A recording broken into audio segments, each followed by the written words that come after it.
afternoon, everyone, and welcome to our fabulous new Super Soup series with Kevin Cobb.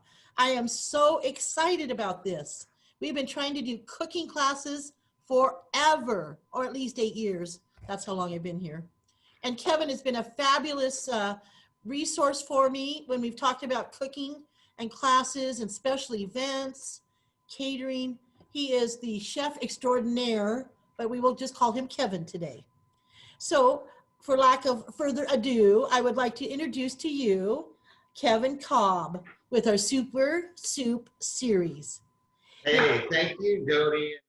And what we're going to do tonight is just this quick little curried zucchini soup. Probably a little late in the year, but it's a great way to get rid of all that extra zucchini you have. So FYI, and the recipe will be able to be printed off of the website in a couple of days, but we're trying to make everybody work a little bit because we're all stuck at home. So if you want the recipe, get out a pen and paper. That's the way we're going to do it tonight. We're going to start with 2 pounds of yellow zucchini and a half or a full yellow onion. Somebody asked me the other day why yellow versus white.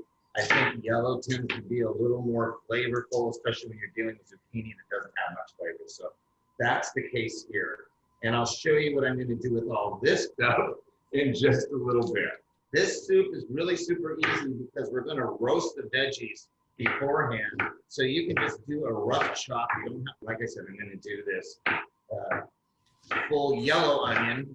I wouldn't use purple. I'd use yellow. I wouldn't use white. I'd use yellow. And then I'm going to take like 3 cloves of garlic, just smash them, toss them. So Kevin, how did you come up with a curried zucchini soup? That's what my family was asking because I hate zucchini and I hate curry. And if you know me well, I always succeed in stuff that I don't care for. Because the expectation isn't there, if that makes sense. No, it does. I like to pursue something that I'm not comfortable with or sometimes don't know or like, just to make sure I really am not liking it because I don't like it and not for other reasons like I'm lazy or don't want to know or, give it a try and then find out if you really don't like something or not. Totally. Okay, so what we're going to do to this here, like I said, this is totally simple.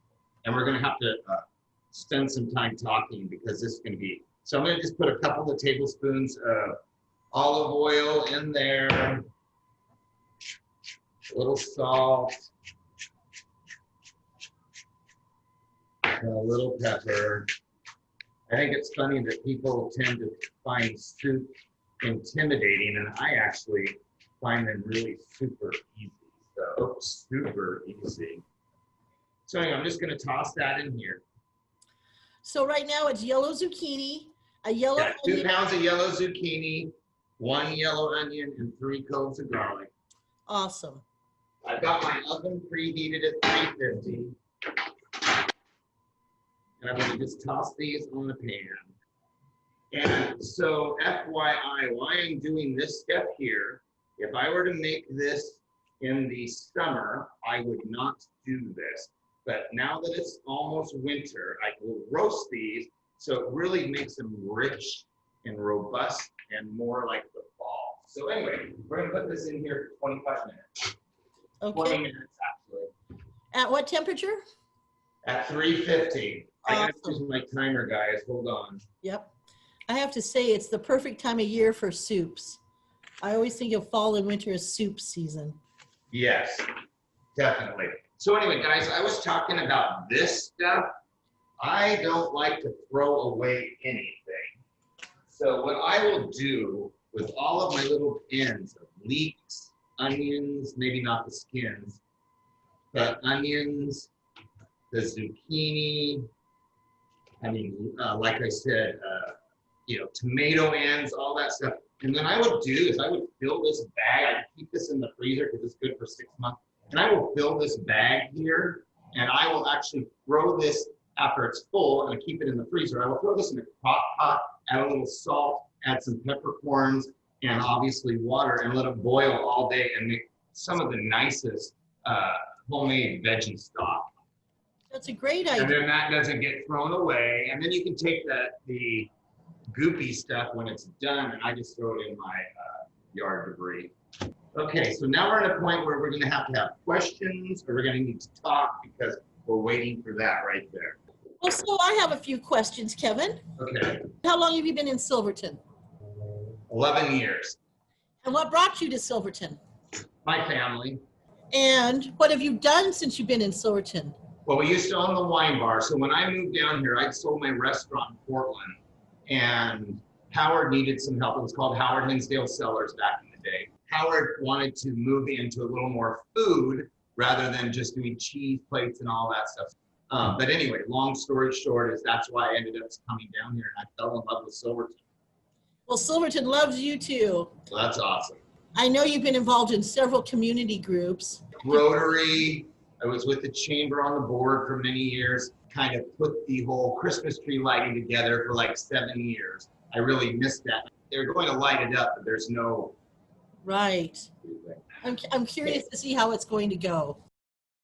So I want to hear about your restaurant in Portland. What was that? That was called Fruition. Okay. A little wine bar and coffee bar in Northwest 23rd Nob Hill area. Someone just wrote a history about Portland, about the 100 most missed places, restaurants in Portland. And my place actually got in the book. So I was very, we're talking like Roses and Chili's and places that have been there for hundreds of years. So to be recognized with that group of people, it really meant a lot to me. Oh, congratulations. That's awesome. Yeah, it was nice. I would wonder if I ever had been to your restaurant. My brother worked at a beauty shop called the Hair Zoo right down there. I know where the Hair Zoo is. I was just down the street from there. Yeah. I spent lots of time up there getting my hair done and hanging around those neighborhoods. Okay, so while that's roasting, and I may not roast it the full amount of time because I don't want to bore everybody, is I decided I would just make a little Prestini to go with so you can make it however you want. What I like to do is I like to make them big. Okay, so I'm just gonna make 4, but see, I'm making them huge. And I'm going to somebody gave me this for a present recently, so I thought I'd give it a try. I don't like silicone. What is it? What it looks like. What is it, Kevin? It's my pastry brush, but I've never used it, so we're going to use it tonight. I'm going to tell you I don't like it. Okay. And when it's time to sample the soup, I will put my profile picture up and I'll come join you in the kitchen. Exactly. So I'm just going to brush these just with a little olive oil. It helps to have the right utensils, doesn't it? Yeah, I mean, like I said, I was just giving my friend a kind of a pat on the back for getting me this, but I hate it. So don't spend any money on silicone brushes. Okay. I just prefer my little, like paintbrush. I was going to say like a paintbrush. Exactly. So now here's another story. So we used in the wine bar, for years, we were throwing the tail ends of the baguettes away. So I don't like to throw anything away. So I started putting them in the freezer until we had a huge freezer full. And then I decided to make bread pudding out of those ends. So another thing you don't have to throw away. I hear you make a fabulous bread pudding. Yeah, that was friends of mine from Louisiana, I guess is what you're supposed to say. And it was butterscotch habanero bread pudding with that southern bourbon sauce. You'll have to teach us how to do that. So, what is your favorite thing in the world to make? Beef stroganoff. Really? Yeah. Okay. What makes that your favorite? Why? I don't know. Okay. All the richness and gooiness. In the series, how many soups are you going to be creating? Well, I think what we're going to do is if we can continue this, and I'm not kidding, I keep telling her I want to do it every Thursday. Yep. I don't want to just do soups. So I would say 2 more soups. Obviously, we can't do it because of Thanksgiving on that Thursday. So let's finish out the month with soup. And then I'm thinking like in December, we should do little finger foods or appetizer things. Granted, we're not having parties, but that doesn't mean we can't indulge ourselves. And I'm just pushing for people to please. Yes, you can't have your whole family, but that doesn't mean you can't You know, if it's just the two of you, find a nice turkey breast for Thanksgiving. I mean, don't deprive, I don't want people to deprive themselves just because we can't all get together. I would say December is going to be more like finger type foods for the holidays. Next week's soup is going to be delicious. And this is one of my favorites. It's going to be sweet potato, apple, and leek soup. And then I'm also going to have Jason Hansen here. He's the winemaker and owner of Hansen Vineyards just outside of Silverton, almost close to Milano. It's not just going to be Dodie and I boring you to death. I'm going to bring on speakers and all that stuff. So. Fun. Just keep in mind that this is our trial pilot project here program, and we'll only get better and better from here. Yeah. Okay, guys, so let's pretend it's been 20 minutes, okay? It's probably been close. And we actually got a really nice, you obviously just want to get a nice little brownness on here. You don't want to, go too crazy. Yeah, Kevin, I have a question. I had patty pan squash that we actually grew this summer. For the first time ever. I froze it. Would I be able to use that or not? I always, especially squash, you should see my freezer. I just cut that stuff up, peel it, whatever, cube it up, and then just stick it in bags. So absolutely. Okay. Okay, so anyway, I'm transferring this all over here. I didn't bring the right tool, so I'm burning myself. And then I'm going to add 2 cups of chicken stock. If you're vegetarian, you can use veggie stock. So 2 cups basically just covers the thing. There you go.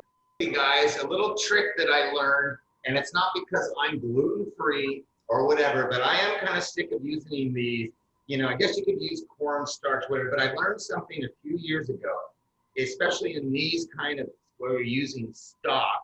If you just throw like 2 tablespoons of rice while it's cooking, it acts as such a nice thickening agent, and you don't add, well, again, I am not gluten-free, that is not it at all. It's just some of those things I think we can use less of, and the brown rice works great. And then there's not that much rice in it then, is there? Here's the theory. I'm pureeing this, so you're not even going to know it's there. On those Prestini, I'm going to cook them about 10 minutes. Okay. I will tell you a couple things that I've learned. So I found a little history and some fun facts about zucchini. All 4 of those zucchini is zucchini, but one of them would be zucchini. So remember that nia is one. And the Italians brought the zucchinis in the 20s to America. And April 25th is National Zucchini Bread Days. And this is going to be curry. I don't know, you guys probably know. If there's a bigger group, they don't. People consider curry a spice. It's, there's like 11 or 12 different things. This one happens to be coriander, turmeric, which is where it gets its yellow from, which is something I actually take every morning. So this soup also healthy, low calories in the zucchini. You've got curry that's going to act a little bit as not obviously because you're just having a bowl of it, but it's kind of an anti-inflammatory. But anyway, turmeric, cumin, cayenne, ginger, cinnamon, clove, cardamom, and nutmeg. So if you roasted it the full 20 minutes, you would put this in, let it boil, and it's ready and soft and ready to go. So what I'm going to do is make a little garnish, about that much sour cream. That's for about 2. And I'm going to use half a lemon in there. I'm just going to mix these 2 up. And this, you can call it creme fraiche. I don't care what you call it. It really isn't anything. You were talking about all those spices, Kevin. Now, is that all in one spice that you can do? Curry is, and they can be different, obviously. Especially, I worked at a spice shop down in Palm Springs when I was down there, and learned a lot about, So this might be from a certain, not this one, but curries from certain areas or whatever, have different spices or whatever. You've seen green curry, you've seen red curry. Right. but they're always a few different spices. So I wish you guys were in here to smell. We need smell-o-vision. There you go. We can almost smell it. So Kevin, as a culinary enthusiast, what was your the funnest event you ever did? And Well, the funnest event I ever did was when I worked with Ron Paul, and that's where I got my chops in Portland. I was working with some really, really great chefs, about 4 of them, who convinced me not to spend 80 grand to go to school, because they were like, if you either have it or you don't. Maybe I should have, and maybe I would have learned how to, that this is, 14 grams or whatever, but I didn't need to know that.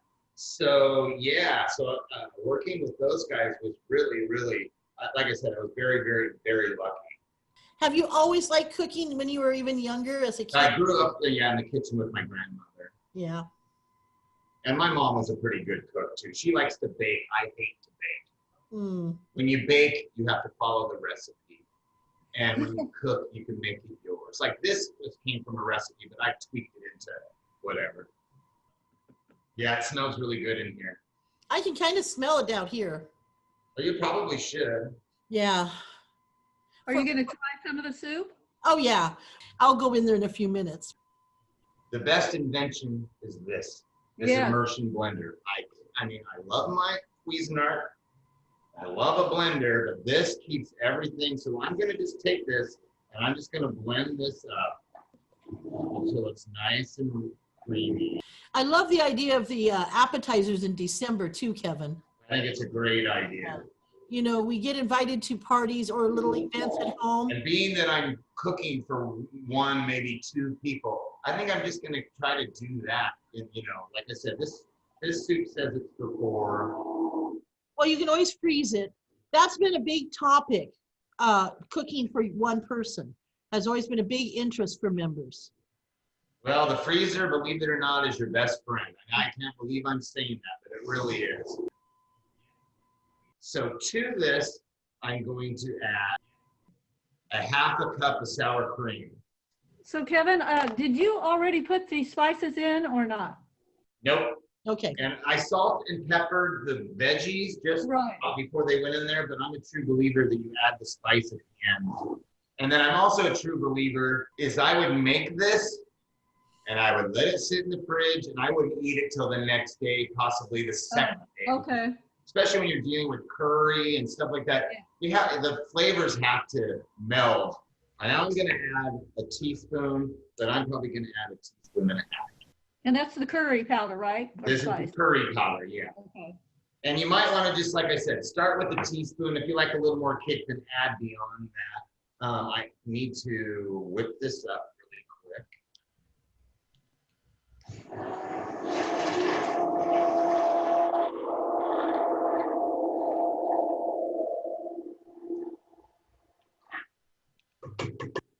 Do you peel the outer layer? No? Okay. No, right. not at all. No, I have some friends that don't like when I use the dark green ones. Don't like it because it has that little dark nips in there. But like I said, I'm not a huge fan of throwing anything away, so I don't see why. Okay. So Kevin, Yeah. I saw you cup your hand to measure your spices. What I was told is when you cup your hand like that, it essentially is about a tablespoon. Your palm of your hand, or Well, I mean, yeah, but some people have huge hands, and right? some people are pea diddly, so I don't know. So anyway, I'm also a big fan of adding the salt and pepper afterwards. And it's always important to taste it, right? Always. So I probably add a little salt. And again, like I said, it's all preference, but what I'm telling you right now is that this is, I mean, I have to tell you that that's really good. Well, I'm going to put my profile up and go on into the kitchen. Come over here. While she's coming down, I'm going to show you how I'm going to serve this. So I didn't bring a ladle, but that's okay. And I'm just going to pour this in the bowl. I might, if I was at home and fancy, I might put this in a little squirt bottle. But for now, I'm just going to put this right on top. So that's your acid that's going to go in here. And then now, Summertime, I might do cilantro, I might do chives, but it's almost winter, so I'm a big fan of this. First of all, everybody needs a plane in their kitchen. I don't know if you've used this, but this is the best for, you can grate garlic, you can grate cheese, and you can also, there's nothing better than a little bit of fresh nutmeg on here. And just, a little bit goes a long ways. So that's this week's soup. We're gonna see how much she loves it. And I would serve this Prestini just right on the top like that. It smells fabulous. I bet it does. I can smell it clear down to my office. Thank you guys Thank you. for joining today.